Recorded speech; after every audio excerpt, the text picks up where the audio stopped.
Kot prvo jaz moram poudariti, da sem res izredno ponosen na svojo ekipo, na vse partnerje, ki so več mesecev delali za ta dogodek.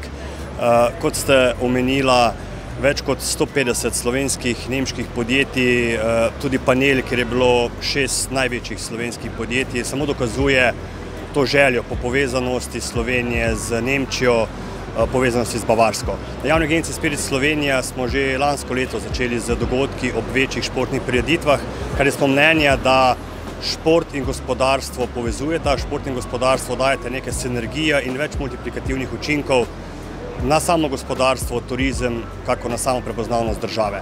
In tudi dogodek danes na BMW Weltu samo dokazuje to željo Slovenije po internacionalizaciji in željo slovenskih podjetnikov po povezovanju. Slovenija je zelena, Slovenija je ustvarjalna, Slovenija je pametna. To je nacionalna kampanja, s katero na Javni agenciji Spirit Slovenija želimo povedati svetu, da bomo kmalu postali vodilna država po visokotehnoloških industriji.